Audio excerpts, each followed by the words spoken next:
What's going on? So, dude, We're back. It's the Starfighter podcast with Dom and Ethan, and it's everything nerdy here on Wednesday nights. How's it going, man?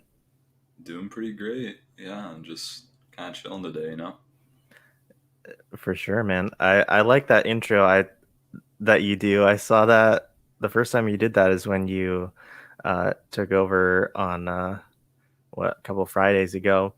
Is that like is that like a Han Solo Kylo Ren thing? Is that what that's supposed to be? I don't even know. I've done it for a while.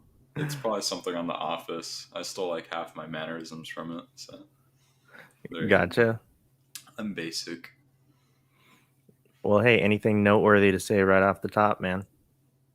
Um, well, our most noteworthy part today is probably going to be our guest, which we'll get into. But nothing crazy. Oh yeah. This is probably our first show um, that we've done like this because it's going to be a bit different. It's our everything nerdy, but last 30 minutes or so are going to be about Loki, which is going to also be different because it's part of this show, it's probably going to not be as like a 45-minute, 1 hour, like in depth scene by scene breakdown or whatever. Yeah. So it's kind of just going to be our thoughts and probably more standard like review on it of just our thoughts and maybe some Easter eggs that we saw or anything like that. And probably just mostly like speculation and stuff, which I think will be cool and interesting to get into. So yeah, that's kind of the main part, but we'll make sure to kind of break off from that so that there's no spoilers for you guys, and that's kind of why it's at the end, is so that you don't get spoiled at all. If you want to dip out right before, in case you haven't seen it yet, because granted, it did release just today. So yeah, we're besides that, we have some random stuff to talk about, and yeah, just trying to get right into it. Absolutely. And like you had mentioned, we're gonna do that breakdown at the end, but it's not gonna be or it's gonna be our review of Loki, spoiler review. Um, like you had said, Ethan, we're not gonna go as in depth scene by scene like we normally do. But I'm curious to know, and for those watching or listening, let us know in the comments. Let us know in the comments how you enjoy the way we do our review tonight. I think a lot of people like and have gotten used to us doing our breakdown scene by scene, and I think we've gotten used to that as well. But it's definitely cool to mix things up every once in a while, and maybe having a little bit more casual, um, going about things a little bit more casual and doing things that way is a little bit more appealing. So yeah, guys, let us know. But that'll be the last half hour, and it's going to be talking everything nerdy as usual for the first hour. But before we bring on our special guest, if you haven't already, please subscribe here to our channel. And this is a very special episode because today is the first day that we have started our multi streaming. So we are now streaming to Facebook, Twitch, and YouTube at the same time right now. Hoping to bring in some more people into the audience, over to our channel, our platforms, be able to enjoy the show and definitely get some audience participation. We want to hear from all of you guys. So if you prefer some of those other platforms, definitely go follow us over there. And that's always going to be an option that's open to you as well. And then, of course, check us out on the audio platforms, Spotify, Apple Podcasts, all those other platforms if you want the audio versions of our show. And of course, now the train is coming by. But yeah, Ethan, why don't we bring on our guest for today? Yeah. As we take this train break, let's acknowledge the train. It is now a normal member of this podcast. So yeah. In the meantime, Jake, let's get you on here. How's it going, dude? Dude, Saw, it's dude. fantastic. It's fantastic, bro. Thanks Yeah, for Just being chilling on. out here in thanks for yeah, just coming, chilling dude. out here in sunny Southern California, bro. California, man. Yeah, you're all set. Um, yeah, I guess the main thing that I definitely want to hear from you about is you went to Disneyland, which is a thing that most people haven't done in like a year. So definitely an early get in. So how did it go, man? Like, tell us. It went good. Yeah, it was very different than past trips for sure. How Disneyland has handled this whole situation with safety protocols and stuff. It was definitely very different. There were some things I missed about going to old Disneyland, but I can't complain much just because I did go. So, what bad stuff can I say? But it was great, man. I got to actually jump into the Avengers campus for the first Yeah. time opening weekend. So that was really cool. Um, we got into Avengers campus right when they opened up. And after we were there for about an hour and a half, 2 hours inside the campus, it was already like a 4 hour wait just to get into the campus. And when you do that, you have to sit in line for that whole time, and you can't like have someone go off and do certain things. Like you can't ride rides. So if you're in a group of people and somebody else is like, "We're gonna go ride rides," and you wait here, they have to go to the back of the line, which was crazy. So I'm very blessed to go to the campus. It was really cool. I got to eat at the new Pim factory or Pim kitchen, which was interesting. Yeah. That whole setup. Yeah, dude, it was cool. They have this whole thing set up inside of there where it's like pretzels on a wheel, and they go through like the little quantum tunnel, and they either shrink it or make it big, and so then it comes out the other end, whatever size they make it. So it was interesting, but That's awesome. got to, yeah, I got to see Iron Man. I got to see the I'm spacing on their name, but the Wakandan warriors. They did a whole thing. Oh yeah, yeah. The Dora Milaje, right? There you go. Yeah, Yeah, Yeah. that's awesome. Man. everything nerdy. Everything. Yeah, so but it was really cool. It was awesome. I unfortunately didn't get to ride the Spider-Man ride. That was Oh insane, man. dude. So how they did that, which makes no sense to me, it was kind of a goof up on their part.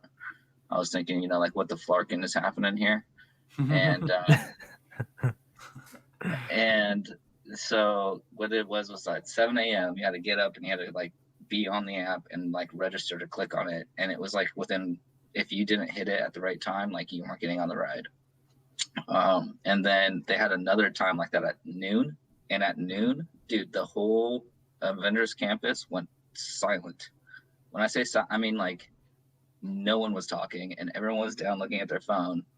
And then after like the first 30 seconds, people would freak out. Some groups of people would like scream and holler, and like that was an interesting experience because I didn't That's get in. Oh, I'm sorry. I know you and I did a stereo show not too long ago, and that's what I was telling you about the Rise of the Resistance ride. It was exactly like that, how you're describing, waiting for Avengers Campus. Yeah, it was insane, but it was a good time. It was a good time. Didn't get to go on the ride, and then I didn't get to go on that ride either. We got a slot for it, but it was like Oh, you didn't pushed like go? to like, no, they did. I think I got like place like 200 or something, and they only got to like 196 by the end of the day, so we Oh, like barely missed it. Um, man. but I know, dude, I know. But I went into Star Wars Land, which was awesome. I got the blue milk. I got the blue Yeah. milk mustache. The malt. Okay, Can so you give us a breakdown on your thoughts on the blue milk? of course, yeah. So I went with a couple of people, and some of the people I was with, tried it and they said it tasted like a candle. Um, and I could kind of see it was kind of soapy a little bit. It had a little bit of a strange taste to it, but overall, I think it was good. I think I was expecting it to be more of like milky, but it was more like a smoothie kind of like. It wasn't as milky creamy as I thought it would be. Did my description wasn't accurate? It I was think I told accurate. It you. did taste, yeah, Yeah, I think I told you it tasted kind of like a creamier light blue power or Gatorade. yeah, That's pretty accurate. When I was drinking, I was like, okay, I see where Dom was going with this, and I thought that too. And I was like, okay, it's just like a weird, creamy, icy Gatorade thing that I'm The consuming right real now. secret is it's actually G Fuel. Oh It's no! just the Slurpee G Fuel. That's the whole trick to it. Maybe it was just the nostalgia for me, but I mean, I had at least 7 blue milks that weekend. I thought they were really good. I'm not even kidding. They were okay. I mean, when I got it, I was like, okay, I could put up with this. I don't know if I would spend the other, $8 to get another one right now, but it was super cool. It was super cool. I enjoyed the whole experience. They yelled at me a couple times for taking off my mask to take pictures, which I was fine with. I was like, I understand. I'm sorry. I'll put my mask right back on. Um, but it was fun. It was cool. It was kind of weird. If you wanted to get food or something like that, you had to like sign up for like a time slot to like go get your food, and sometimes it was like 3 hours later, so you couldn't get certain things. Some of the rides were like only time slot only, so like it was kind of weird. Like I missed the old Disney. I understand what they're doing, and they'll probably get better. I'm assuming, as time goes on, they're gonna figure out that people are like, what the heck, like what's going on here. So Yeah. we'll see. But it was fun. It was cool. I mean, I can't complain. I got to go on all my favorite rides and in Disneyland, so I'm good. Was there anything else that you liked or got to do in Galaxy's Edge? I honestly just went there for like the last hour and 15 minutes. They were open because they close at 9 now. They don't stay open until midnight, which kind of sucks Oh, too. okay. I was like, what the heck, guys? Like, does COVID get more rampant after 9 o'clock? Like, why do we need to shut down at 9? But so they closed down. I was only there for like an hour and 15 minutes, but I did go on the Millennium Falcon ride, and that was awesome. Was that your first time? Yeah, first time. It's a great ride, isn't it? It was insane. Yeah, I was one of the pilots, and it was Nice. kind of delayed, so I had to figure it out. As I was going, I was like, okay, like this thing drives like a boat, basically. So Yeah. and then I had everyone screaming at me like, push the button. I'm like pushing all these buttons and stuff, and it was a good time. Yeah, it's a great time. So we went on it a few times. This was right before the pandemic hit. And so one time my brother-in-law and I were like the co-pilots, but he was the one controlling horizontal. And after a while he said it was because it was too difficult. After a while he totally gave up, and so he just kept going back and forth super fast, like super sporadic, and it was awful. But also really funny. And the next time my wife and I got to be the pilots when we went on, and just with a random family of 4 behind us in the other seats. And as soon as you went to hit the light speed, I was like, punch it, baby. Oh my gosh. And the family got a kick out of that, so that was cool. But yeah, it's a great ride, especially if you like Star Tours. I think it might be a little bit more smooth, actually, than Star Tours. but you are definitely set like on a course, Mm-hmm. Yeah.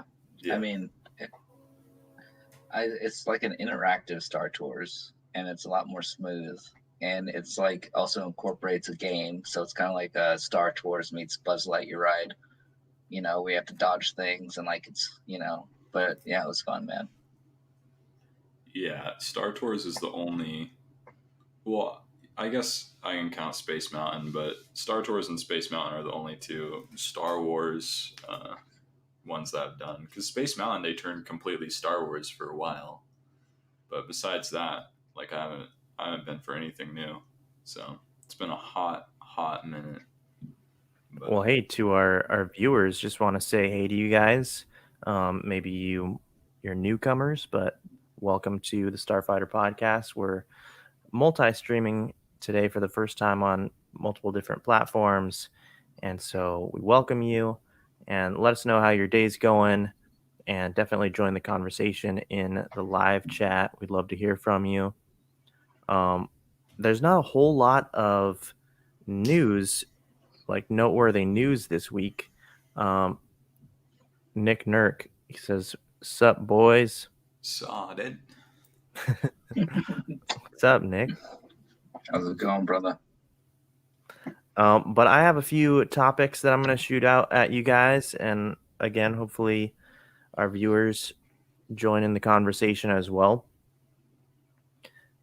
Of course, Wednesdays, if you don't know what we do, we talk everything nerdy, anything relevant in the world of entertainment when it comes to comic book, sci-fi, fantasy type films, that sort of thing. But maybe we can go a little bit deeper today, guys. Let's get down to the nitty gritty here. So, I got a couple topics. The first one that I want to throw at you guys for today is: have nerdy things become more cool? Maybe in the last couple decades, and maybe I'll start it off.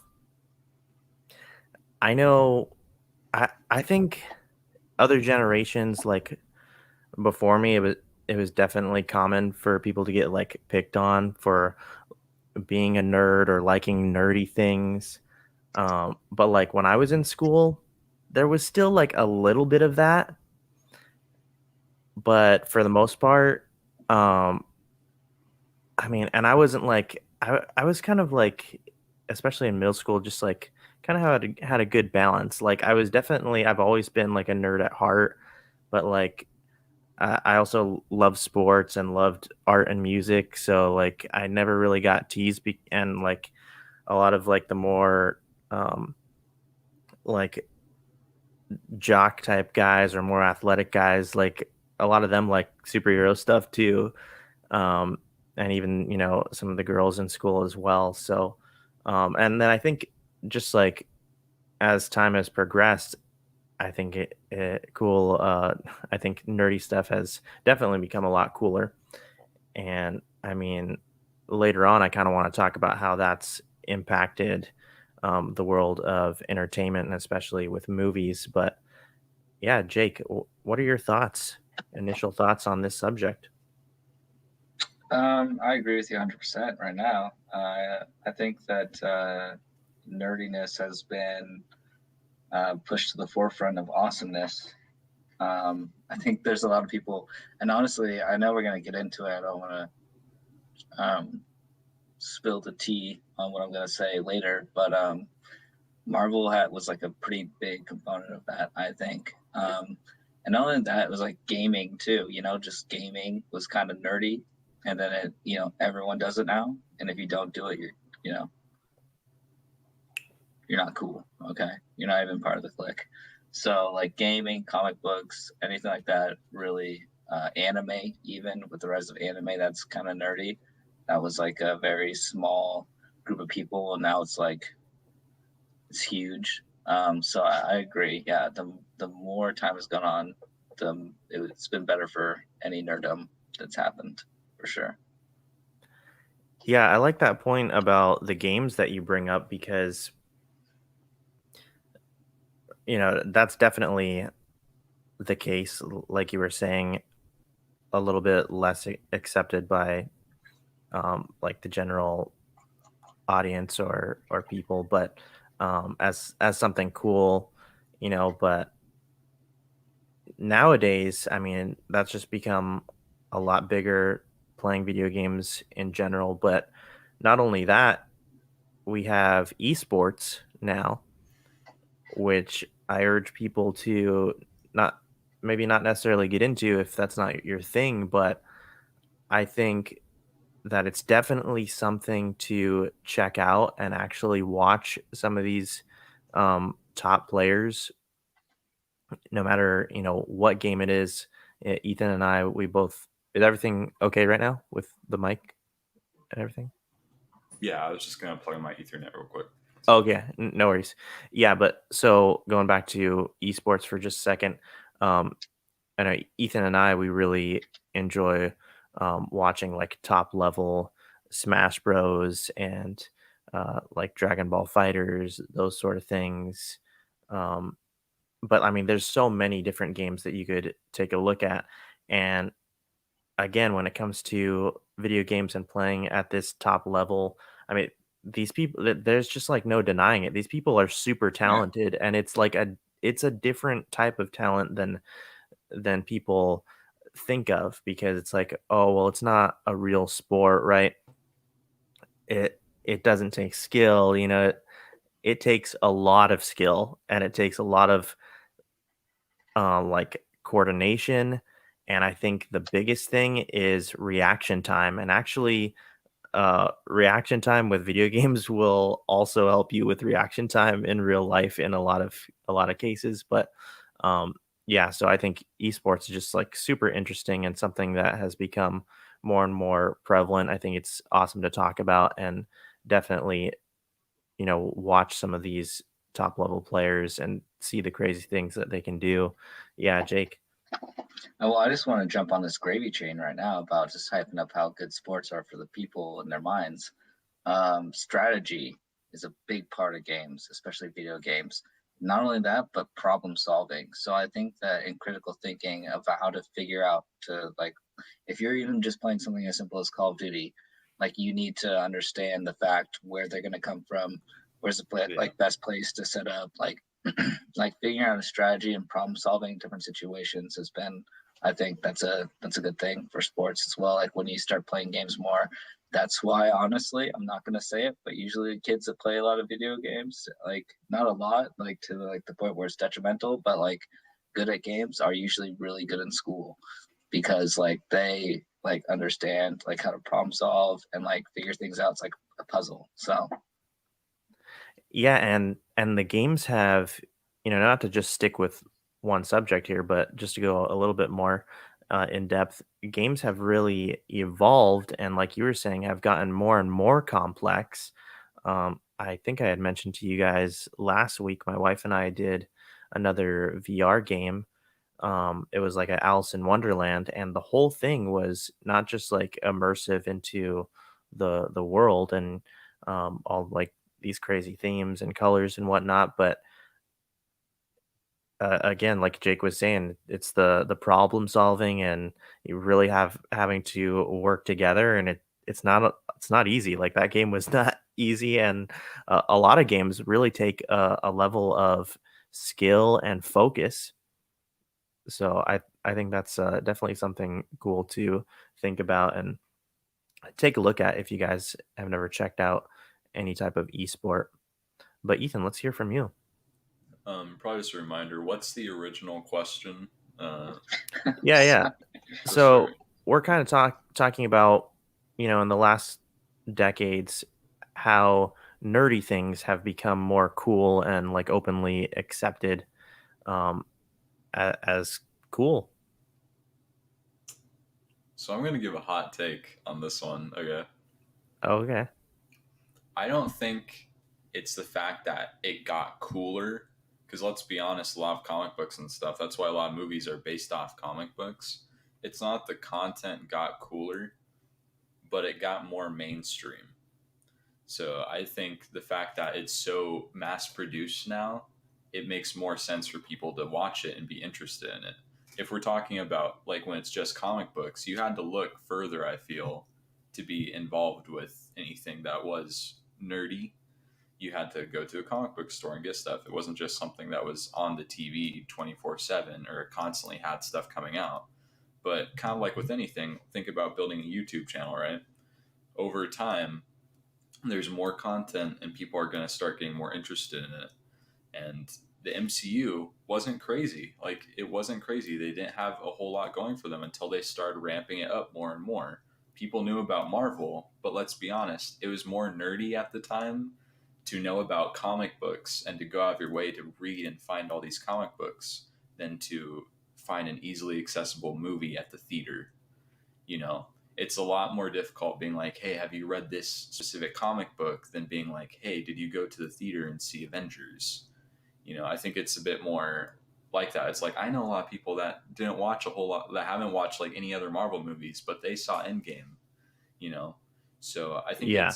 I think it's mainly it got more mainstream to the point where it's not uncommon for people to know about this stuff. You know, to go see Star Wars movies, it's not weird or like it's not some random thing. It's Star Wars. You know, it got bigger. It has a bigger following now. Um, so I I think it's kind of I don't know. Just to wrap up my thoughts, I think it's definitely more accepted now, but it's because it's so much more prevalent now. Just because it's not such a random like minuscule thing. It's like, oh, here's this big event, a Marvel like Avengers movie is coming out. It's because it got more and more following over time, and so yeah, it's not that weird. But if it's a small group about this small minuscule thing, it's going to be a bit different. You know, if I were to go say, I know this one specific comic book, have you read it? That's a deeper take, so it's going to be a bit nerdier, right? Quote unquote nerdier than, oh, did you go see the event? Like, have you seen Avengers? So yeah. I think it's just the fact of how it all changed and it got so much bigger as you know, it got much more following just for being such a big, you know, company. So I think over time it ramped up, and that's how entertainment goes. That's why there's movies and series like even like Jurassic Park. Like there's series where it's like these are huge events for these movies to come out because they have such a big, you know, history to them. And that's kind of what these movies are at now. So I think it's kind of all like that. And same thing goes for games. Like games were a smaller deal back in the day. You know, it having being into this specific video game was a bigger deal. But now it's not uncommon for everyone to have a console. Like everyone has some sort of console usually to play games on, and so it's not that nerdy or you know random to be like, oh yeah, I have a PlayStation. So I think it's just a change in time. Like I don't think any like the content hasn't changed that much. There's just more of it out Right. there, and it more people are seeing it and are you know exposed to it is the word I'm looking for. And so everyone's exposed to it even if they don't see it. Like if you don't see the movie, if you don't read the like I'm not even talking comics because comics are still lower, you know, most people don't hear about specific comics. But if you don't see the movie, you saw um, a trailer for it. Like if you're not going to go see Eternals, you're still going to see a trailer for it. Like any movie you're going to go see in the theaters, you're going to see a trailer. Like you're going to know about it being a movie. So I think the fact of where it's not surprising that people are seeing this stuff isn't that nerdy because even people that aren't crazy into it, there's still a good chance they're going to see it. Like, so I don't think it's as common for people to be like, oh yeah, you're a nerd, dude, or, you know, anything like picking on like that because Right. Right. it's just It's so almost a common. It's like, compliment. yeah, it's just so common. It's like, are you surprised though? Like, these movies are just so prevalent now. So, yeah, I think it's just a change in times, honestly, and it's more exposure. It has more exposure than it ever has. So, Yeah, and to go off of what you were saying, and to be clear, I was pretty much saying that as well. It's just you made more of the point of um, with things being more mainstream, and so I would kind of say that it's both because what is cool, right? I mean, cool is an opinion. So it's like if I grew up with Star Wars and all my siblings were watching Star Wars, I come to think that Star Wars is cool. But if Jake's my friend and he didn't grow up with Star Wars, then maybe he wouldn't really think that Star Wars is cool until a friend like me talks about it or he hears about it from a couple other friends and then he goes and checks it out for himself. Then later on that becomes cool, and also it's starting to become more mainstream because more people are talking about it. um so yeah, I definitely think it becomes more mainstream or prevalent, and then people's attitude, they start to open up to the possibility of, oh, I actually do think that that's something cool, in my opinion. You know what I mean? Yeah, yeah, yeah, for sure. 100%. It's a lot more mainstream, so it's like a lot more normalized, and like I think I was trying to touch on a little bit. Like it's just grown so much, so that so many people know about it now. Like there's like the groups that were smaller have grown substantially, and dude, I'm so happy for it, you know, because now we get to do Yeah. this and talk about it, be nerdy, you know. So and it's fine. Everyone's like, dude, this is what we want to see. Like, I want to know, you know. So it's cool. It's really interesting how it happened. You know, thank you, Disney. Yes, Yeah. absolutely. Let's check out a couple of these messages. Nick says, everyone at my middle school played Yeah, RuneScape. exactly. Old school RuneScape now. From the jocks to nerds to skaters, both dudes and chicks. It's like look at that, and then to like World of Warcraft or something like that. Like it was the same thing going on, you know, same thing. Mm-hmm. Everyone was playing it. Can you go a little more in depth on what RuneScape is? Because it sounds very familiar. I'm sure I've seen it. What? Ethan, you want to take it? Take it. No, you take it because I didn't get to play it that much. I'm sure you got to play it. I just know a lot about it. Like I've seen it. But Oh my gosh. Well, I was gonna say that I think that you might have heard about it because on one of our last recommendations that I had, it was me talking about the new RuneScape that's coming to the app on Apple phone, and Yeah. so I already pre-ordered the RuneScape app because when I was younger, it's the same kind of thing that you were saying, Ethan. World of Warcraft, it's like open world, bunch of different things, wizards and stuff like that, and you were like a knight and you could just go trade with people and barter. And it was honestly for me, since like I grew up with Battlefront 1, which was like not even played online, you know, like no one played online games. That was like, yeah. So it was like that was like the first like online interaction, like where it was like big, I feel like, at least, where like you can jump on your computer and you can play and interact with people from all over the place and like create your clans or whatever the heck they were called. But dude, RuneScape was the bomb. I'm so excited for this new app. I'm getting all it's up. kind of going to what I know about it. It's gaming history at this point up there with World of Warcraft. I feel just because like Twitch and stuff like that was built off of games like this. It's what really got people into it, and it's still like to this day some of the biggest Twitch like streamers are built off of these games. Yeah, MMORPG, Nick. That's what I was thinking of. But yeah, it's such a crazy following, and there's still people that play those games to this day, and have a decent following for it. But if we're talking about an OG big game, RuneScape is definitely up there. It's just crazy, like how big, because yeah, it was a first for a lot of people. Those games were groundbreaking, you know. So super cool, like just seeing about that stuff. And yeah, it's just even games like that are older and all that. It's because this whole as a whole, right? And even when I'm talking about nerd movies or something like that, I'm talking about as a whole. I don't care if it's Marvel, I don't care if it's DC, I don't care if it's Star Wars. It's a whole at this point. And so it's just stuff like that where, especially with gaming, no matter what game comes out, it's advancing that culture. And so I think it just in general, it's widely accepted. It's like why you have games like Minecraft even that are widely accepted and everyone just like knows about it. Like no one's gonna give you problems for playing Minecraft or playing World of Warcraft. Like it's not gonna happen now. Or for playing like Mario Kart, like who's gonna do that? Like no one. And if you do, you're out. But yeah, it's widely accepted, and that's how a lot of things are. Is they aren't going to be widely accepted at one point, but over time, as things get more mainstream and get more following, that's how it works. So yeah, Nick had some other good comments that we could highlight as well. He said everyone is a little nerdy. It's just more accepted to be nerdy now. For sure. I mean, and when you think about it too, what is nerdy really? I mean, to me, I feel like if you want to like get to the root of it, nerdy stuff really has to do with really diving into someone's imagination. That's kind of the way I look at it. Like if you like go to the surface level, you know what I mean? I think a lot of it just like really stems from like imagination and perspective on the world around you.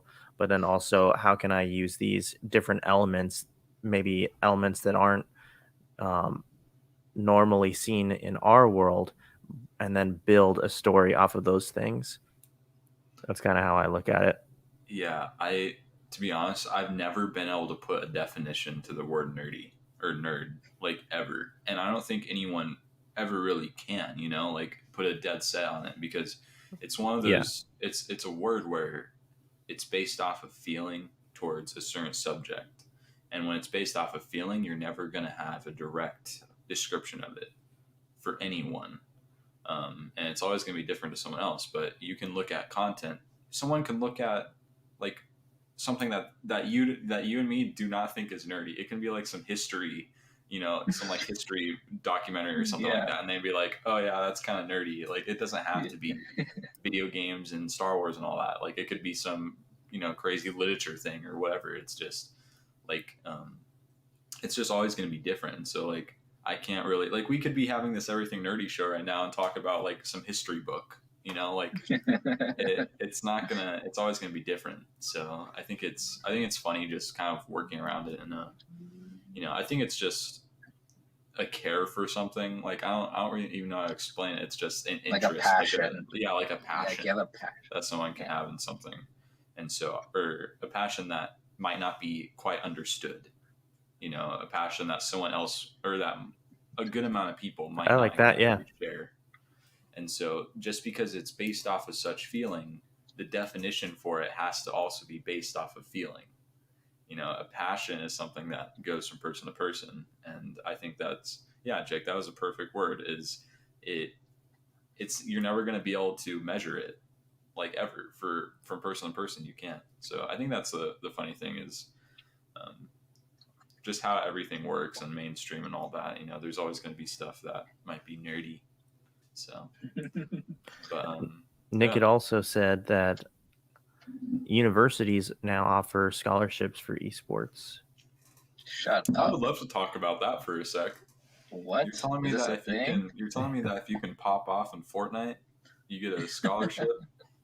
Yeah, that's a real thing Yeah, because people make good salaries off of esports. Like they it's do. weird, and they'll get housing. So Like Overwatch League, they were getting housing. They were getting like straight up sponsorships for like food places, and they were getting like a solid salary. And it just depended on nice. how good they were and if they were like you know first string, second string. Like it was crazy. But yeah, I was gonna say, Ethan, do you think that they're gonna bring in a whole spiel where colleges are probably gonna have like an esports team then? it's gonna be a while, but that's definitely a thing, to some extent. Or not even. The thing is within colleges they have stuff like that where they have like their own Like teams or whatever, but yeah, it's like a definitely not. club or something. Yeah, but it's not mainstream like at all. But I definitely see it Okay. getting bigger. The thing is that games. Well, I can tell you the main issue that games have with esports is they cannot keep popularity. Like they cannot maintain a steady popularity in them, at least for long enough to make something big. Like they cannot maintain Okay. something that's going to be the size of like football. Like they Yeah. can't do that. And there also isn't enough interest in it for something like that. It's not as mainstream again. Um, but it's like Overwatch. When it started, Overwatch League was insanely big, but now it's dead. like it, like Yeah. it's pretty dead. Like I'm not going to deny that. People still make a bunch of money off of it, but it's one of those things where games build up and lose popularity very fast. Same thing with a game like Fortnite, which is still one of the biggest games out there competitively, even in tournaments. And those tournaments do not bring nearly enough spectators to make it as big as it is, and it's not mainstream enough to do anything with, even though it probably has the best shot at it. So it's just games can't maintain popularity for long enough to keep it going. I don't think. No Okay. one's done it That makes yet. sense. I don't think anyone. Yeah. No one's done it yet, but I do think it's cool. They would need to do like a variety like competition. Like the game would need to constantly be changing over time. like is how it would work. Otherwise, people would lose interest, which is why it's so difficult compared to something like football, which is like a staple that you can't touch and people are always going to love. But and it's weird because people love football even though they knew the Patriots were going to win every year. Like it doesn't make sense, but it works. So that's what I'm saying. Is it's like it's just Yeah. always funny to see, and but things are going to change and at some point. But I think esports will always be a fun thing on the side, and you can definitely have a living behind it because it's only going to get more prevalent. But Hmm. it's not going to be as long lasting as a full career like a football or basketball player. Yeah. But yeah, I think it'd be cool to see it get bigger and stuff. But Well, hey, why don't we move on to our second main topic for today, guys? that was a big main topic. Yeah, it Yeah. was. We I'm just. surprised we had so much to talk about, but I guess we could actually keep going on that if we wanted to. But this kind of ties right in as well. So, with what we talked about in mind, what movies do you guys think, like in the last decade or so, what do you think are a must watch for people Pitch out Perfect. there? What was that? Primarily when it comes to comic book, fantasy, sci-fi type movies. Well, what are some must watches for the people out there? Jake, Why, run it. why don't we go with Jake? Yeah, All right. I'll just shoot it off. and Phase you know what, one. to say a little bit more real quick, you know, some must watches, especially when it comes to movies that have kind of um, pushed cinema forward in a way. You know what I'm saying? Hmm. I want to talk about those type of movies. Yeah. So again, like for me, phase one, when the Avengers movie came out, that was like, what's happening? Because for me, I wasn't really. I honestly, my love for nerddom came from Marvel, and I didn't realize like what was going on in phase one until the Avengers came, and I was like, hold on a second, like what's happening here? And it was like the first time I've ever seen something like that. It was like mind blowing for a studio to come in and take individual characters and individual movies and tie them together so well into a universe where I could sit down and all of it makes sense, seeing them all together for a specific purpose or to fight someone. So for me, honestly, that pushed me over was 2012 Avengers. That was it. I mean, that was like the biggest boom, I think, in terms of like introducing everyone into like this new world of like wanting to be interested in other people because they knew it was going to affect the overall like storyline of all these other movies. So that would be it for me. That's a really good one, and I'm sure that that's one of many Marvel movies that have broken records as well.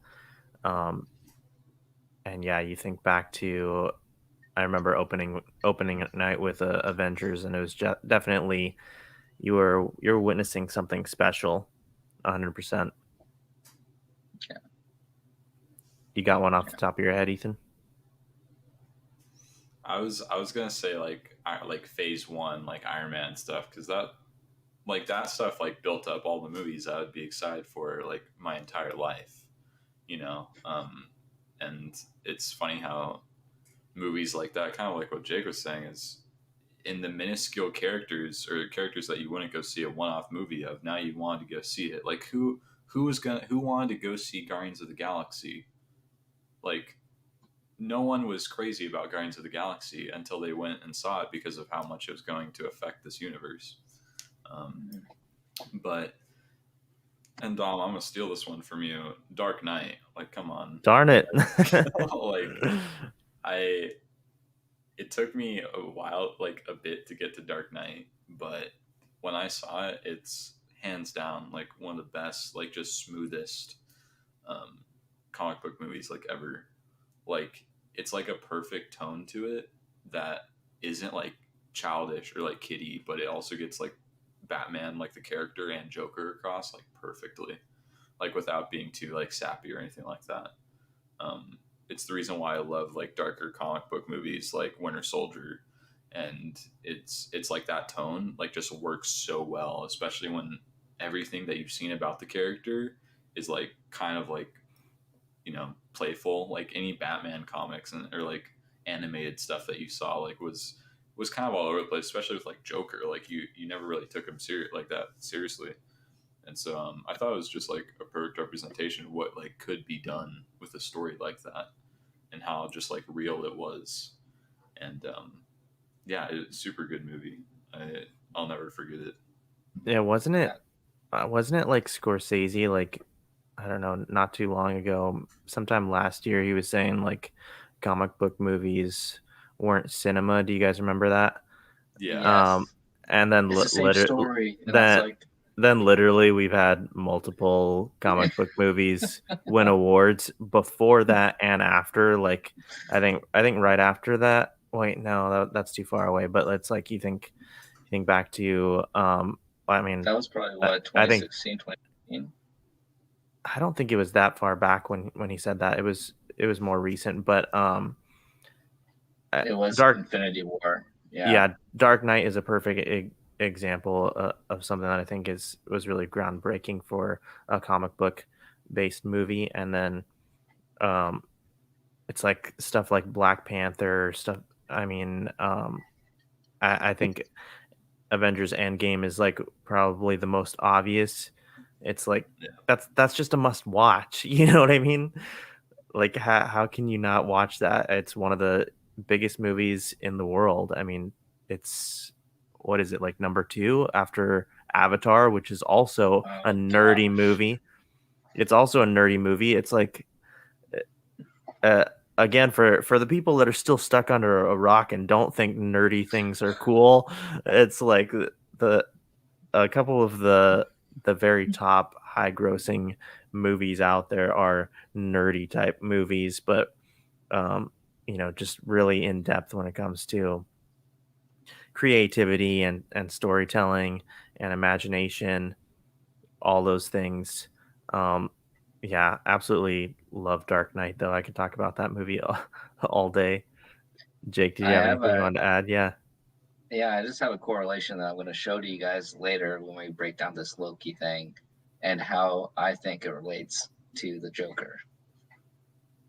Okay. Okay. all right, all right. Yeah.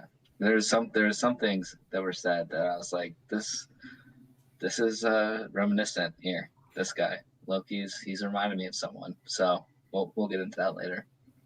Yeah, and just to go a little bit further on Dark Knight for another second, like it's that whole thing with the story, and of course with Joker being the villain. But like when it comes to pushing cinema forward, I think if it can be like a comic book type of movie or whatever it may be, and it causes people to not only feel things but also raise these huge questions, and like questions of like moral integrity, which Dark Knight does so well, Yeah, and causes people to actually look at themselves in a mirror and examine the type of person that they are.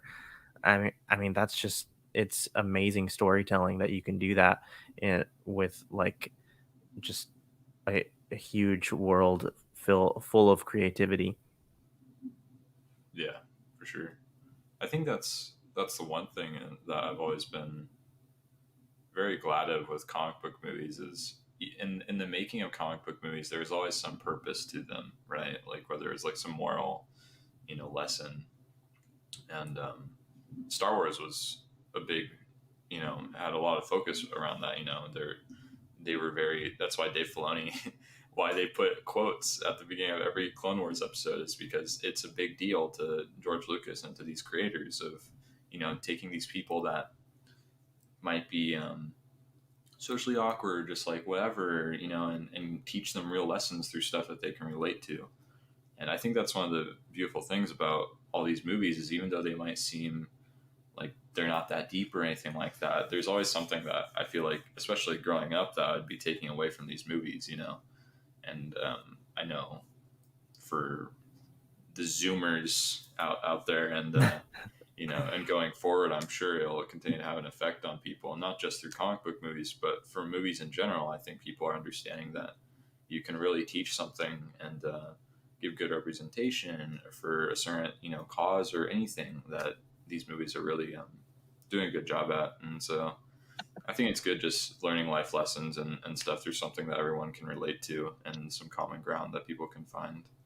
And so I think that's always been a good part of movies that has definitely been more prevalent in recent years. And so I hope that's continued, because I think it's always cool just to learn like random life stuff, or always have something randomly quotable, to go back to. But yeah, I think their movies are just having such a big effect on people, no matter the size of them, and they just like same thing goes for like it's why music is a big part of people's lives. Same thing goes for movies. It's entertainment that has a direct effect on people's viewpoints and mentalities.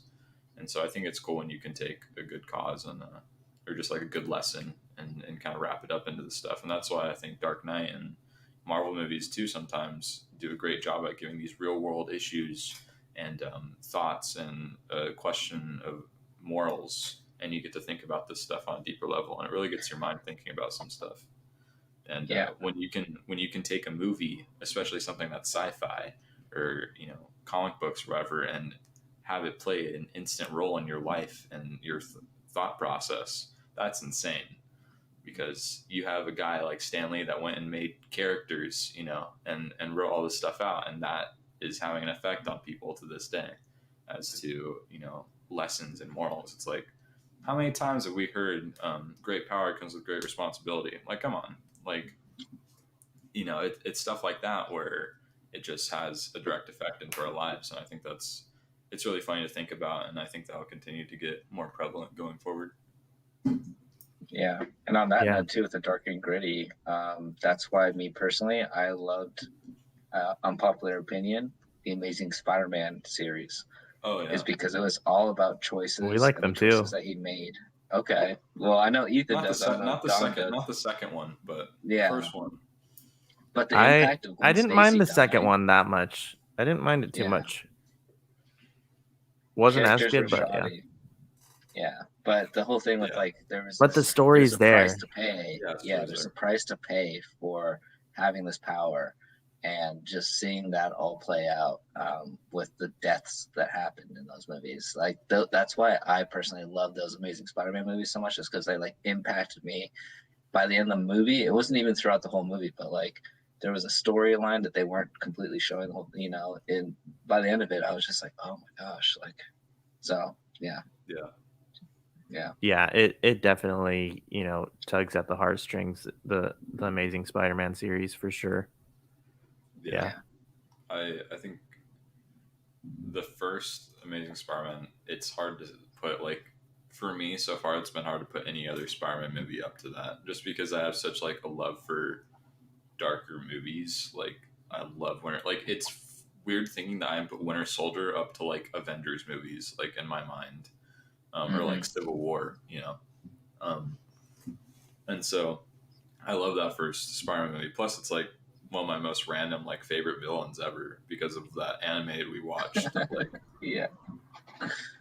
But yeah, I think it's funny how you can take even like a lighter tone like Spider-Man, give it a bit more like volume to it by making it a bit darker. And I think that's the one take on Spider-Man that we'll never really see again. Yeah. I think Unfortunately. Spider-Man will always be very lighthearted, and that's okay. That's what the character is meant to be originally, right? I don't know. We'll see, man. This new movie that's coming out, there's a couple of deaths that are reported, so who knows? But we'll have to see.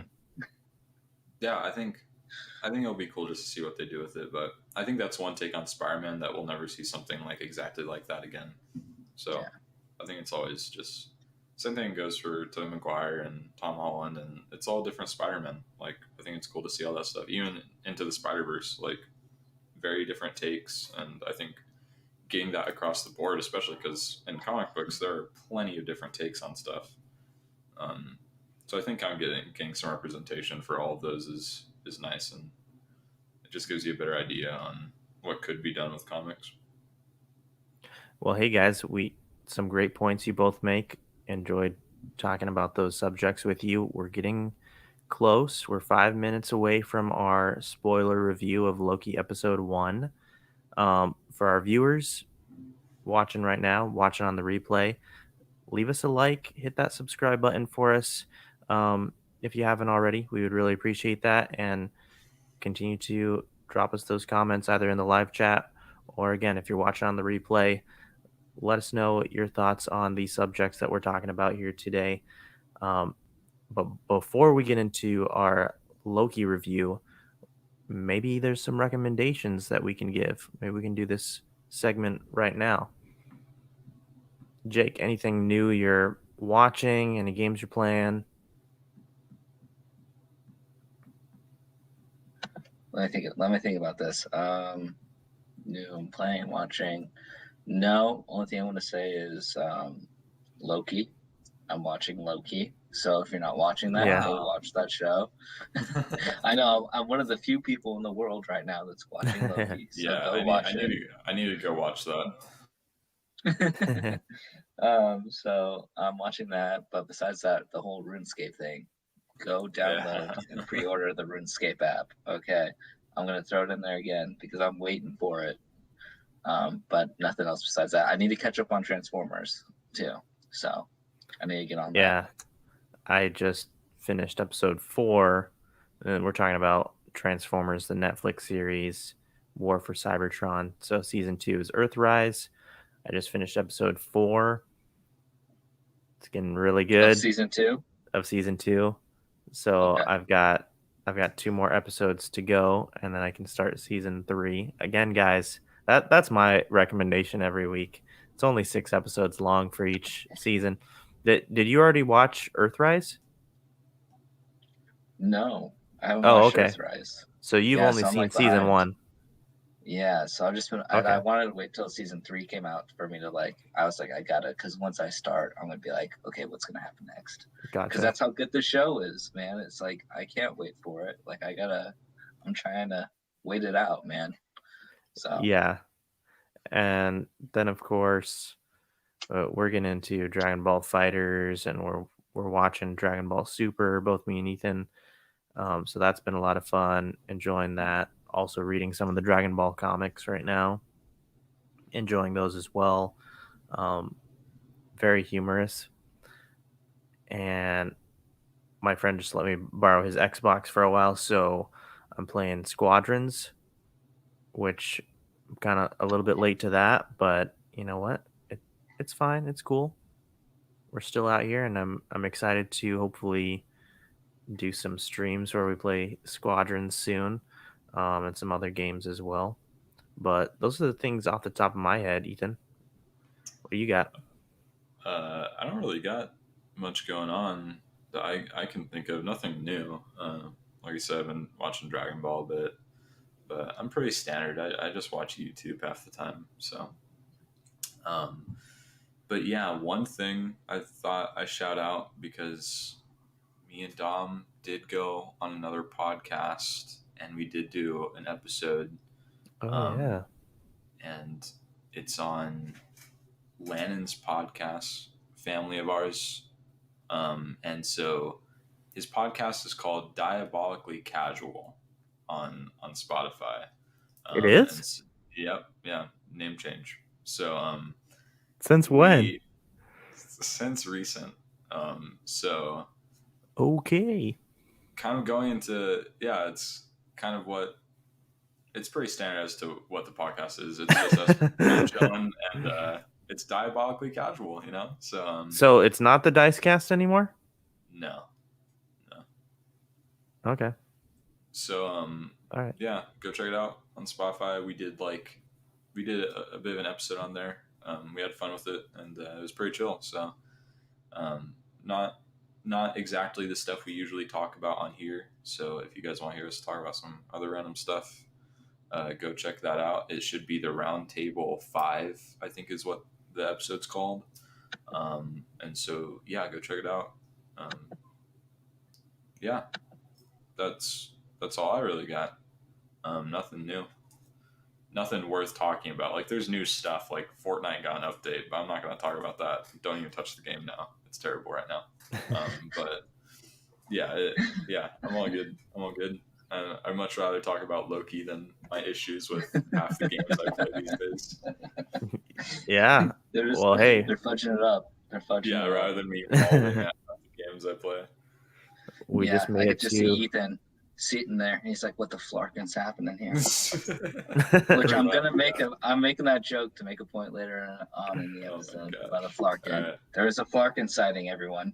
There is a flarkin sighting. Oh my gosh.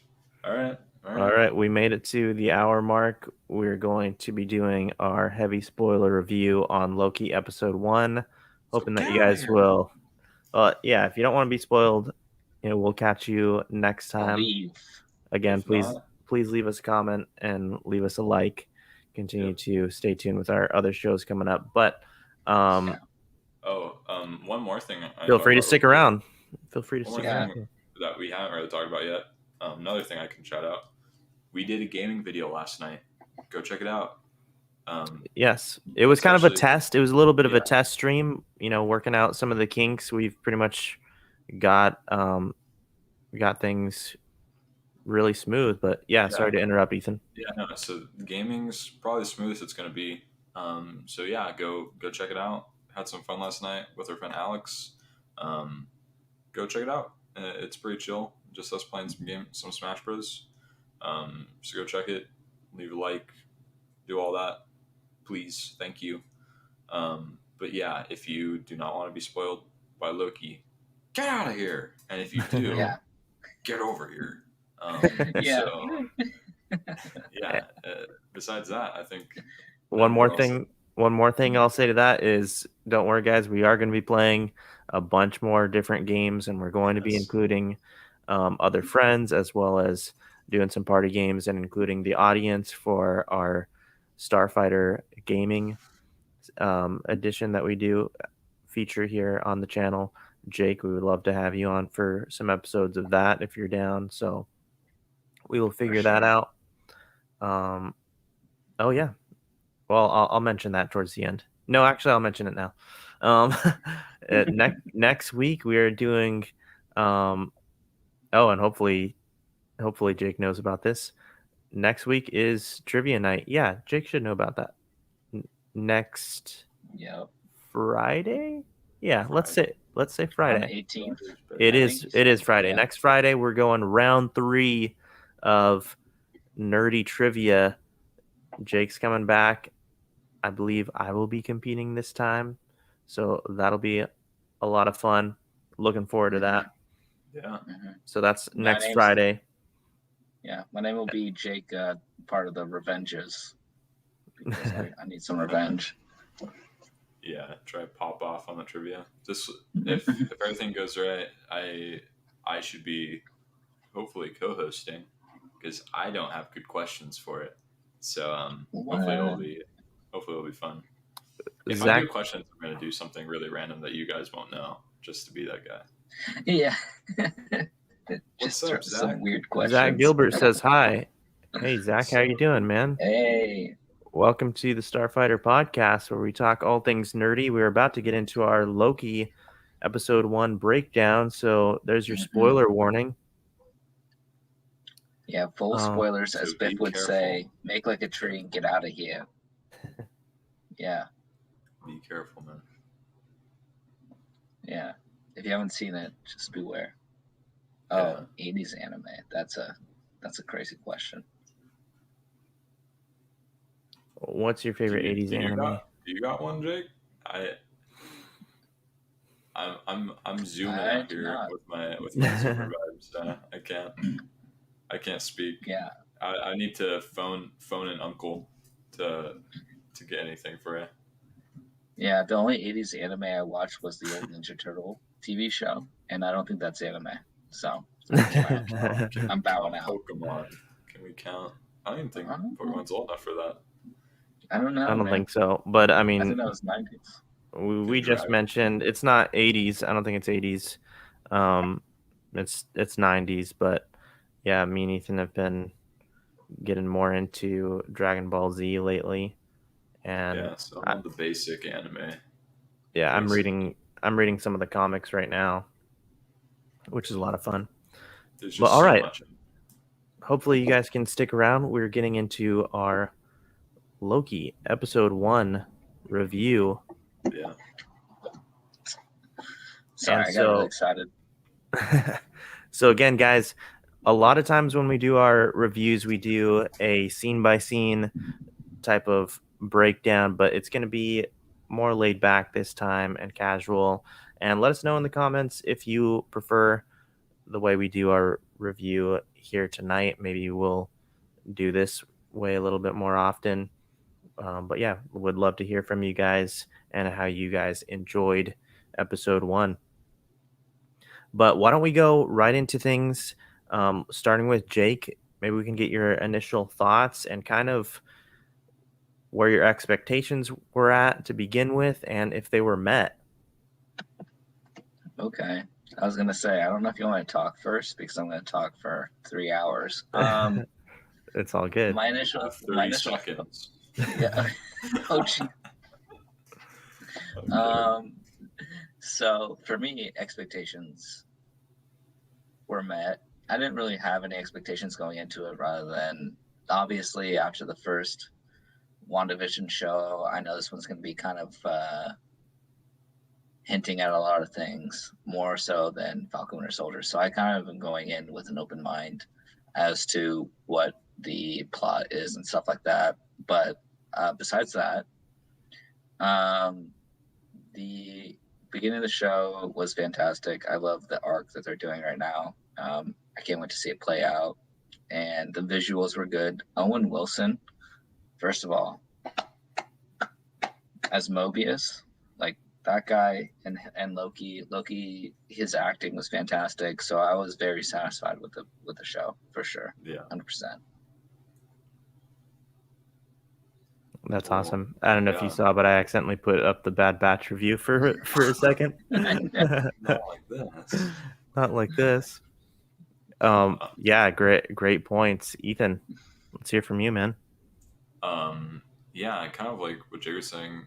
I going into Marvel shows, I kind of dropped expectations going forward, but also with Loki, it's just I know it's going to be such a random show, and I think it's going to be a bit over the place, kind of like WandaVision. So I kind of just dropped my expectations as to anything I like definitely wanted. Um, but yeah, I was kind of just I really liked it. Was kind of just looking for all the Mephisto references the entire episode and writing them down, so that I can definitely find out the real villain of it all. Um, but no, I really enjoyed it. I thought, yeah, visually it was really cool, and I think story wise it makes a lot of sense. I'm trying to remember, like I felt like they covered quite a bit in the first episode, um, and there's some really cool scenes. And I'm trying to remember too that there's only 6 episodes, right? Like of this series, and after that, Wow. who knows what's gonna happen? Yeah. Well, season So 2. one day, yeah, one day, Well, they have it maybe. confirmed they're gonna do a season 2. This is the only show they've ever come out and said season 2 Oh, of really? Loki is gonna come out. Yeah, so That's awesome, man. we're So yeah, blessed with Loki. who knows? Who knows how long we're gonna have to wait for that though? So I'm kind of just savoring every bit of this. So yeah, I think it's gonna be pretty satisfying every episode because I don't see any room where they're gonna have to like make a filler episode out of these 6. Um, so yeah, I'm super excited for the rest of it. I think a lot of questions were answered like pretty early as to what this was going to be about. Like I think what's going to happen with the rest of the series is pretty straightforward. So I was really glad that you kind of get a sense for what it's all like revolving around. So, but yeah, Owen Wilson, like I know he's been in other movies that are more serious, but I haven't seen them. Like I know he can have a more serious role, but I haven't seen them at all. So I think seeing him in this role and his dynamic with Tom Hiddleston was super cool, and I think they worked really well off of each other, and I think they both had some great scenes, and yeah, just amazing acting. Yeah, I echo everything you guys have said, especially, Owen Wilson was just incredible, and the dynamics between him and Tom Hiddleston, incredible. Probably my favorite things when it comes to Loki is when he has those emotional moments. Like that was one of the best parts about Thor Dark World is that scene when he's in prison and finds out that his mom dies, right?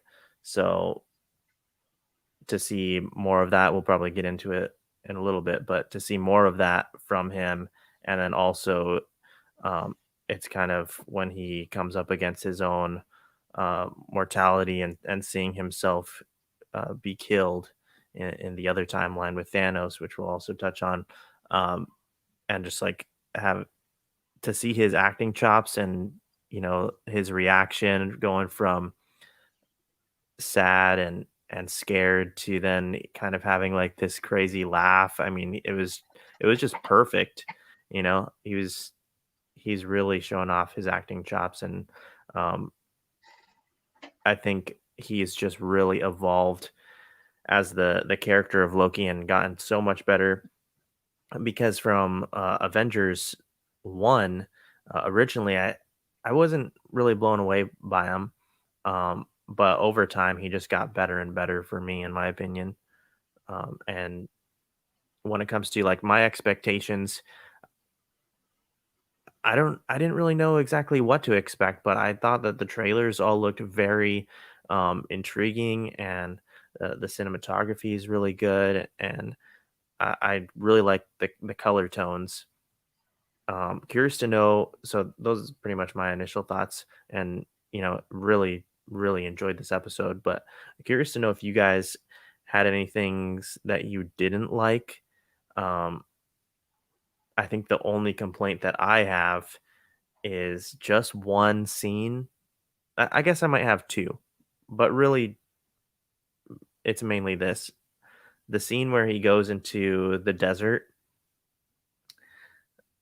I will be shocked if you guys didn't notice this, but the CGI in the background was absolutely terrible just for this scene.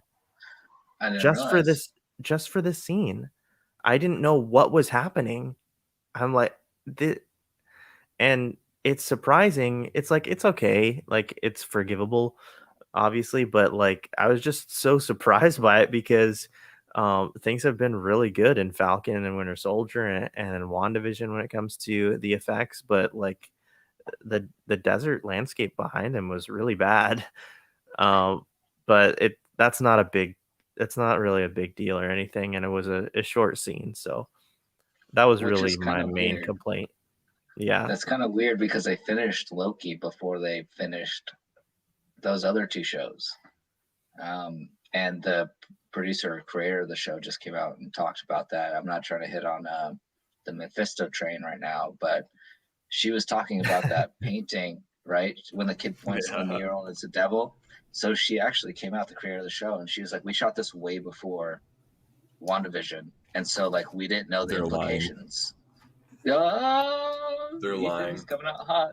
So that's It's what he's. But obvious. then they also mentioned something later on in that thing where she's like, "Well, we did this before." She's like, "But it'd be really interesting if it was Mephisto." So they're like, so Ethan's on the Mephisto train, No shot. obviously. I'm just kidding. I'm I'm all joking about it, but no shot. It's But obviously Mephisto. Were there any things that you guys didn't like about the episode? Um, no. Well, I think okay. I'm glad that in this episode, especially with a show like Loki, that's going to be about time travel, there have been no loopholes set yet. There's no loopholes. I was like worried about the Infinity Stones at first, like when they showed all of them just laying in a drawer, and I'm glad that they explained how they don't work like at all, because I was like, why didn't Loki just like yoink them? Like, like he could have literally had the whole gauntlet like right there, and or just like all of them in general. Like he's a god. I yeah. don't see why he'd need a gauntlet. And but then I'm like, and then they finally catch up with him after, and Mobius is like, "You tried it, huh?" And he like couldn't use the Tesseract like at all. And so I'm like, Yeah. okay, all right, this works. Like I'm okay with this. And so I think that's the main thing that's going to be important in the show is not setting up any loopholes, because I think that's very important with something like time traveling. And I think Avengers was pretty like vague about it, honestly, so that they wouldn't like mess with anything. Like I think it was pretty vague, not gonna lie, like the whole branching system and everything. So I think it's gonna be cool to kind of like go into that a bit more, and um, like even the explanation they had for it in Avengers Endgame like didn't make that much sense to me. So I'm like, I think going into it a bit more, and I think that was intentional so that there wasn't going to be any issues, like if people broke it down a bit more. Mhm. But I do think going to this show will be cool to see um, what they do with it and what comes up, especially with, and we can talk about it, a doppelganger, right? So I think Baby that'll be. Loki. Yeah, let's hold off for I just a think yeah, second. yeah. We'll get. Um, I'm not going to talk about it So too much. We'll no, talk no, about. just for a second, because I think we're all on the same page. We all really, really enjoyed it. And so we're basically just going to be talking about everything that we loved and, nerding out about all that stuff. But just want to hear from you, Jake. Was there anything that you didn't care for too much before we move forward? so that was my one gripe was it was like the easiest answer that they could give us about why they couldn't stop the Avengers. And people are like, well, they answered the Captain America question. And I'm like, they kind of did, but they really didn't. Like, there's two Captain Americas still in the timeline, supposedly, unless he's like in an alternate reality. Like, you guys didn't explain that because he went back in time and stayed there. So, like, what, like, was that planned too? Like, explain that to me. Yeah, So, like, that was my gripe. I was like, okay, but you guys still aren't explaining why he stayed and like how that isn't like a bad thing. So is like Steve Rogers in a loop now because they don't have loop timelines in this show, but or in Marvel Cinematic Universe, it's like Sacred Timeline branches off, so it's like a completely different type of time travel if you want to like think about it too much. And so what like Captain just keeps going back into the timeline like every single time and you guys let that, so that was my gripe. I was like, okay, like a little bit simple, and I was like, I can eat it, but there's still some questions I have and I don't think they're ever going to be addressed. I think it's just going to be that simple answer as it's supposed to happen. So that was, I was like, okay, whatever, I'm fine. But that was my one gripe for sure. Yeah, because that's a good point. Because like, do the Minutemen or whatever, do they go and meet up with that second Captain America and trying to reset him right back to his original timeline, something like that? But when you think about it, I just don't picture, because they're almost like officers in a sense. You Mhm. know what I mean? Like, a authoritative figure. So like, I just don't see them like having to do that with Captain America. You wouldn't really think that would happen. But did you have any thoughts on that? I mean, or you're just saying that that's not going to get addressed either? I just don't think it's going to get addressed. I think they're going to play it like really simply right now. And that was like part of me. Like, I'm not going on a tangent here, but what about Doctor Strange? He's the timekeeper. Does he know about the TVA? Did he know about the TVA? And does that affect his decision on like what he You thinks would should think happen so. and shouldn't happen? Right. So he's like the all powerful supreme, and he has a time stone. Like he must know about the TVA and known that there is going to be some sort of hiccup, maybe. So I just am like, I'm reeling with it, where I'm just like going through the characters and like, why didn't they yeah. mention Doctor Strange then, or how he's like the keeper of the reality? Because that's what they literally say, which is basically the sacred timeline. So I'm like, they got to I, address that at some point too. yeah, I think it's funny because Doctor Strange's whole thing is how it's in his power because of the time stone, but then they just threw the time stone away like it's nothing, like it's just in a box. And so, but I think the weird thing about it too is they're saying there's one set destiny on time, and if anything goes off of that, it's going to be corrected. So either way, it's that one set line. But then it's like, but why did Doctor Strange see so many possibilities? Like, how did all the? It's like if there's so many possibilities, right? It's like yeah, there's variables, but it was going to be corrected down to one at any Mm-hmm. point. So I think it just goes to show that either way, it's above Doctor Strange. Like he doesn't. There's all these things that could happen. Like Mm-hmm. what if this rat or whatever doesn't turn on the machine, like turn on the van, But it's Yeah. like there's this final timeline where it's like this is going to happen either way, and I just don't think he's aware of that. And so I think it kind of shows that he's like below it all. But I do think there's a lot of stuff that needs to be addressed. That's just not going to be like the Captain America stuff. It's like, are you telling me that you can mess with time without messing with the timeline? So Yeah, so let's talk a little bit more about some of these story points. If there's anything else that kind of stood out, and maybe some other stuff with our characters that we're getting introduced with. Jake, what do you think? Anything come to Oh mind? gosh, what do you mean? Because I can go on a tangent about my theory. Hey, go ahead. Go ahead, man. There's multiple theories I have. There's only a couple of ways the show's going to end, and they all end with the same final destination. I just don't know how we're going to get to it. Which is, for me, the show is going to end with obviously a multiverse of madness, which they quote in that little clip that they show with the cartoon. She even says the word madness. She's like, it breaks the multiverse into madness, which is like what's going to happen by the end of the show, because we know Doctor Strange is coming out. We know there's a crossover with realities with Spider-Man. So we either know that Loki is going to mess it up somehow, because look at we're still with 2012 Loki right now, and he's still deceptive, and even though he did see his own past, he right now is thinking about how am I going to wiggle my way out of this. So I think that he either might break it or might be unable to save it, because he realizes that the time variance authority is a complete sham. And I could break that down more with no one supposedly knows what the timekeepers are doing. The lady was like, well, they're just, I forget the word she uses, but they're judging everybody right now, and I'm judging them based on their judgment. And so you're like, okay, like, have you met the timekeepers? Like, are they legit? Or is this just some sort of ruse that like someone put up a long time ago because of this cosmic battle that happened? And we all know that whoever wins the war dictates the narrative of the story.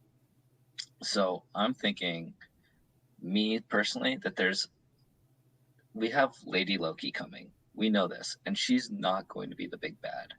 She is going to be someone that's working for someone, or thinks that she's doing the right thing to overthrow the TVA, because she found out that the TVA is a lie. And whoever won this big cosmic battle is trying to prevent other things from happening with free will. So I got a whole confusion in my head right now about what's going on. I know that Lady Loki is not the bad guy. I know she's an antagonist, and we've seen Loki with Lady Loki in trailers before. So all I'm gonna say is I know that it's gonna break, and I'm thinking Kang, the Conqueror, is behind it all. Yeah. And so Lady Loki's trying to figure out how to gather up these charges to go back in time to erase Kang's timeline or something like that, right? So, or even the TVA's timeline, so she can reset it so that like it's like everyone can be fine. But then that's going to make a mistake happen where it's going to be all these different universes crashing into each other, and that's going to create multiverse of madness. It's going to create characters coming from different movies into these movies, and I'm really excited about it. I hope we get Captain America back and Iron Man, and they're like evil. Like that's what I'm hoping for in That'd like be a cool. later movie.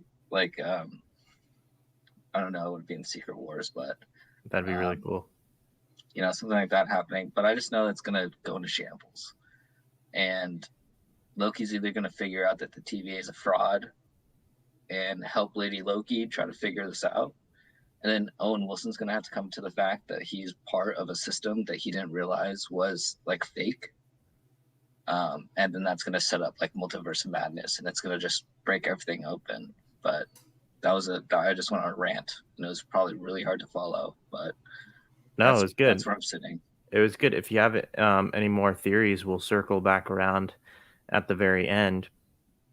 I do want to kind of jump back towards the middle of the show.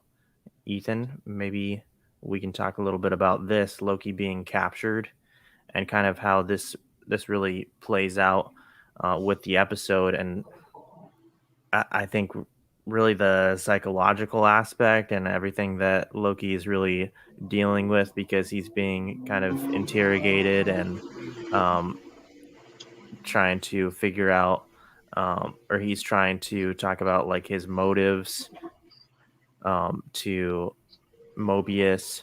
But what do you think about all this? I think he definitely has this complex around like actual god complex, and I think they're kind of like they slowly strip that away from him, and he's definitely under the impression now that he's below them, like to some extent, at least in power. Like he can't use his powers, he can't do anything. Yeah, He's to whatever they want him to do. He literally can't move. Like if it's up to them, like if they just want to bring him back in time or whatever. Um, and so he's kind of stuck in this, and he hasn't really felt that before. And even though Loki hasn't necessarily felt like a god in like the MCU, like I think they've tremendously, you know, capped him out, like skill wise, like power level wise. Like I don't think he seems that crazy powerful, but he is a god at the end of the day. Like he's up there, and so I think taking that idea of the character and dropping it all the way down, and in the process, kind of mocking him for like his views on stuff. It reminded me of like of Tony and like how he made Loki feel, because these people do not feel like they are above him, but they obviously have the power to be like, a bigger deal than him. And so I think he's kind of getting forced into this idea of he's kind of at their will. So I think it's cool to kind of see him, at the reverse of that, and kind of how they're mocking him and like in a way, and kind of pushing him down and like breaking him apart as to what his morals are. And you kind of have Mobius going in on him, like, yeah, like interrogating him on his morals and his beliefs, in which he hasn't had to respond to anything like that because he's above people, whether it's through power or whatever. He is a god. And so I think just having this random guy that came out of nowhere and is now in control and breaking him down as a person is no one's done that yet. And so I think it's cool kind of seeing that character development and him kind of just coming to an acceptance of things. But it also quickly shows us the parts of Loki that we know Loki as now. Like there are multiple movies. There are two movies, and well, technically three if you're counting Endgame, of Loki that haven't happened to this Loki yet. He hasn't gone through Dark World. He hasn't gone through Ragnarok. He hasn't gone through Endgame. And Or so Infinity War too. yeah, Yeah. or yeah, Infinity War. I mean, and so having this character, we see those parts of him that we have seen, but he hasn't before. I think it's kind of cool seeing that. Yeah, it's the same character. It's just it's being forced on him more and more. And but yeah, I think at the end of the day, it's kind of we did get to see his viewpoints on things be conflicted now. When he saw himself die, it was a confliction of him being like, "How did this happen?" With like, "Oh wow, I actually did that." But it was like the now and what happened then. So I definitely think it feels much similar to kind of the Loki that we had in a way, but we know it's not, because at the end of the day, he was still trying to get out. He was still doing stuff to, but I think emotionally, I think it's just adding more to the character rather than pulling us back, which I think is good because it's done a good job at progressing the character without pulling it back at the same time. Because this is in Avengers, it's a very important part in Loki's story, and so I think just adding on to that and showing us that this is the same Loki, like going forward, that we ended off with, in a way. I think it's really helpful, and I think it just kind of gets to keep moving on that. yeah, absolutely. Before we close things out with the big reveal at the end, going into that, and then maybe a little bit more theories before we close out. Jake, I want to throw it back over to you. Maybe you can go a little bit deeper on this interrogation, because I think that there was a really good balance again between these emotional scenes as well as the humor and the subtleties here with Mobius and with Loki. But you want to touch on this a little bit? Oh yeah, 100%. So that was a huge scene. This whole first episode was super important to whatever is coming next for sure. And there's a lot to look into the hidden messaging of how they talk to each other and what they say in this scene. Um, Before he even gets a chance to look at himself get killed by Thanos, Mobius basically lays out to him like your whole purpose in life, dude, is to be evil, to make those that are good better and have them band together. And like that's it. Which seems really messed up for the timekeepers to be like, that's your path. I'm sorry. But like your whole point in life is to lose and to try to defeat the good guys, but never be able to do it. Um, and the fact that Mobius calls him a little pussycat compared to what he has to deal with other variants is like a put down to Loki, because like we said, like when he first comes into this interview, he's like, I'm burdened with glorious purpose. And he still thinks that until the very near end of the episode, which is big time because he just lays it on him like, dude, like your purpose is like not what you think it is. And you're going to lose, and it's going to be for the betterment of the galaxy or whatever it would be. But it was pretty crazy hearing him just lay it on him, and then have Loki. That was like a super powerful scene when Loki breaks out. He finds his little tesseract, and the guy thinks he's going to turn him into a fish because he said he's going to gut him like a fish. First of all, I cracked up when I heard that. That scene was hilarious. But Yeah. Loki finds all these stones, and he's like, dude, like these people. He even says it to the guys like, is this the most powerful? Is this the most powerful power in the universe or whatever he says? And the guy like shakes his head like, yeah, pretty much. So Loki definitely realizes like he's screwed if he goes back to his timeline anyways, you know? So like he has to sit there and like think about himself and like why he actually does things, and his whole thing about having a facade and hurting people to make yourself look stronger because it's like a ploy from the weak. I think we're going to see that play out a lot through the series. And I think it's going to be directed towards the TVA, where the TVA is a fraud and they're like putting people down and make them feel weak because it's like a facade they have to put on. It's a mischief thing they have to do. So, from what they said, I'm really looking forward to how it plays out. I think it was honestly, like Ethan said, they kind of just spilled the beans for like the whole series. And I don't think you really will realize it until there's like some certain things that happen throughout these episodes. But super powerful. Loved Owen Wilson when he was going off. I totally love the time twister thing they have. That thing was awesome. But yeah, I mean, I think that whole first episode interrogation scene is gonna show its ugly head throughout the series, and it's probably not gonna be in the way that people expect, or it might be. I don't know, because I'm expecting it, so I don't know if other people are, but I'm expecting it to be like when you watch the whole series, you go back to the first episode, and you're gonna see what was said, and it's gonna be like it's dictating the whole show.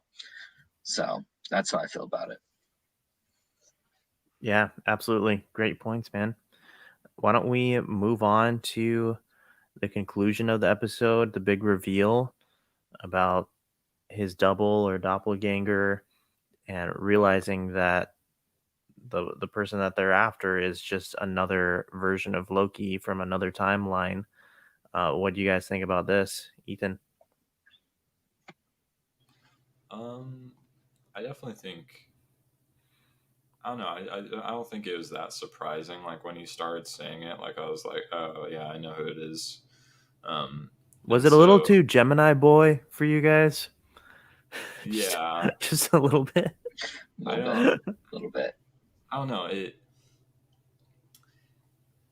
I'm excited to see it because I doubt it's just another like exact copy of like Loki, you know, and all that. And so I think it'll be interesting to kind of see the dynamic of everything and how like similar they are to Loki, that we know, and kind of just how they play off of each other, because I think that would be really funny to see. But I don't have crazy expectations for what it implies with the series, you know. Rather than, I think it'll push the character of Loki a lot further, seeing another variant or another form that he can kind of compare himself to, and it gives him another. That's kind of what I felt like happened in Ragnarok, is he got to see another sibling of his that was more evil than even him, and so I think the same effect that like Hela had is going to be kind of the same effect that this Loki has on him, and it's going to progress the character even further, and what their morals and ideologies are going to be.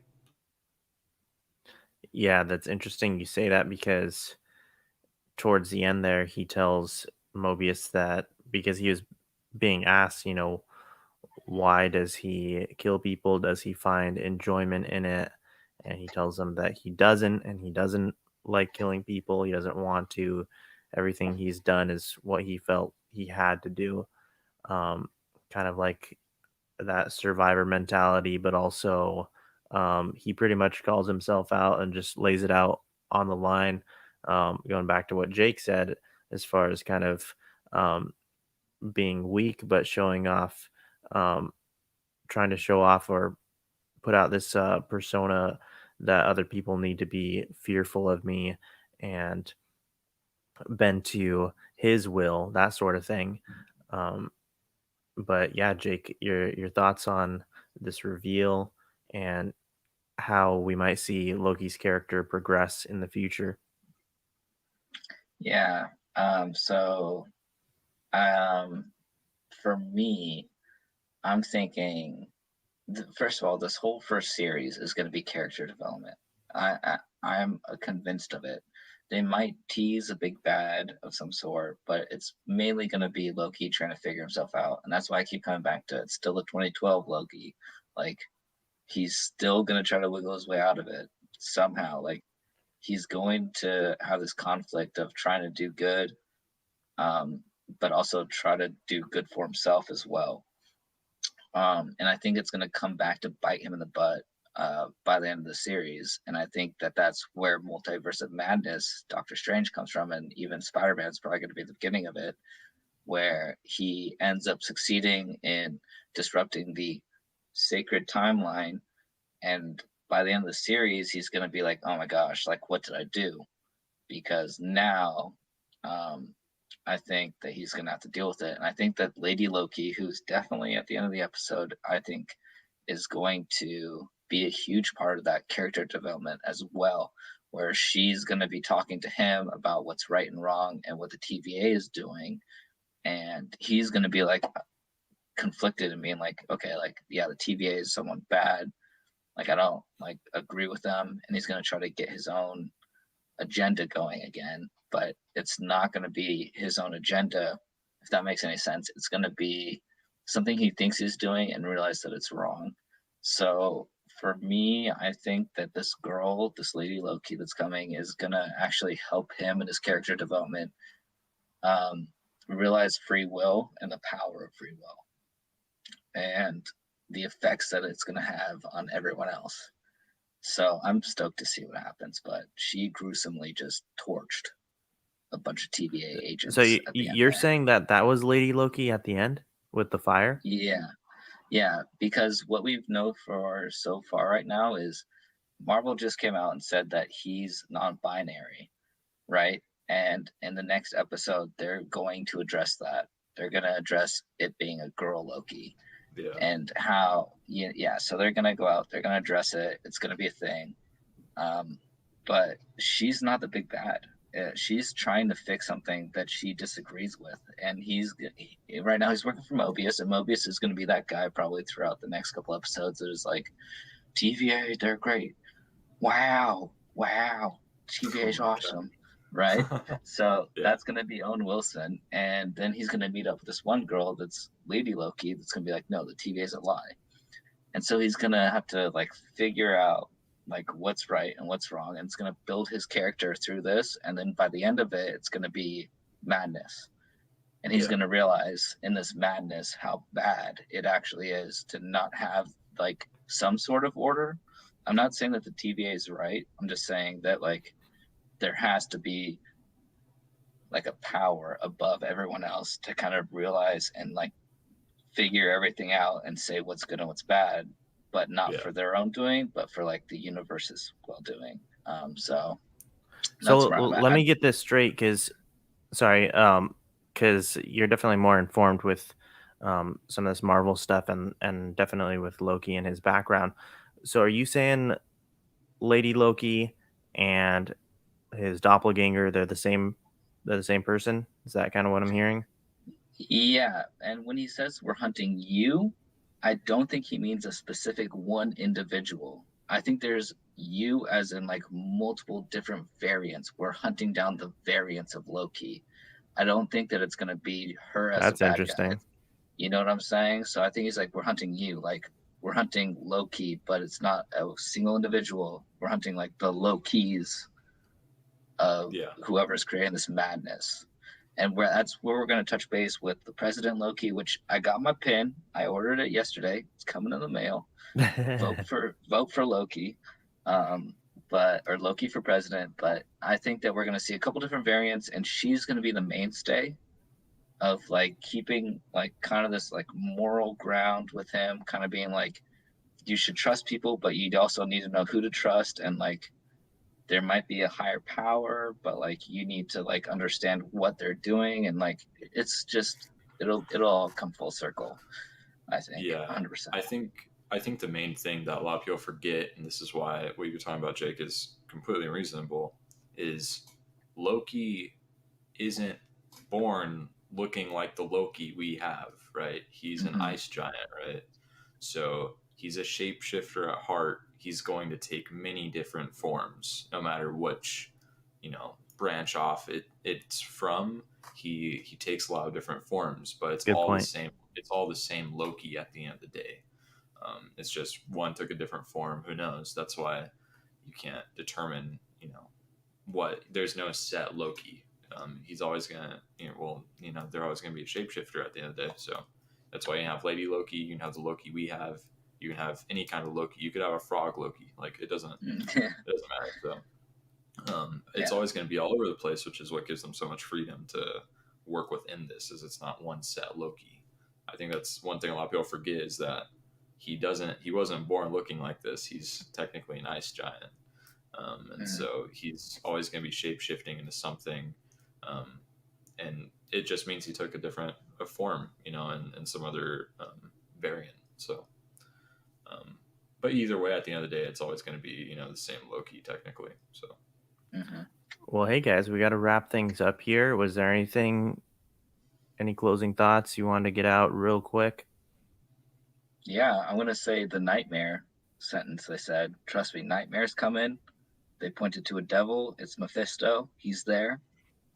No, I'm just kidding. I don't think it was Mephisto. Yeah. It Mephisto. was they. The reason for that portrait was the horns. He was wearing green, so Yeah. the devil's wearing green. He has the horns, and that's just like the old Loki Right. costume. So I'm not worried about it. But they did mention Nightmare, the Nightmare like department. And I'm thinking, what's happening? What's happening in the Nightmare department? So Yeah. I can't wait to see what they do with that. Yeah, I definitely think that we're gonna get King the Conqueror maybe at least mentioned a little bit. Um, but this will definitely lead into, like you said, Jake, Doctor Strange, Multiverse of Madness, and then also Ant-Man and Wasp, Quantum Mania. And I believe it's confirmed that King the Conqueror is Yeah. showing up in that. So Mm-hmm. that makes sense for sure. The only But other yeah. thing too that they mentioned was Nexus, right? They're like, Oh, we call right. this a Nexus event in that cartoon. And that's a straight shot towards Wanda Maximoff. So she's gonna totally goof up this whole timeline thing too with whatever she's doing. So either way, it's going to be a mess because Wanda is going to be looking for something, and it's going to ruin everything. So that was the only callback that I caught, and I was like, okay, Nexus. Okay, I see what's happening. Technically, That'll be well, I tell interesting. you what, my final speculation for this is this show's happening before WandaVision. So I think it's going to tie right into WandaVision messing with stuff. Um, and by the end of it, I think they're going to allude to it because this happens right. This Endgame is still wrapping up when this is going on. Yeah, Like they never did they're explain still what time period this fighting is. Thanos. Like they're probably still fighting Thanos right now in this episode. And so Good point. I think going forward, by the end of it, maybe they'll allude to Wanda messing with stuff, or someone doing something. So, yeah, I think that's my final speculation on what's going to happen with the show. Yeah, final Easter egg for me. In the drawer, you see a bunch of Infinity Stones. Of course, they don't have their power because it doesn't work there. And also, Infinity Stones are specific to their own timeline.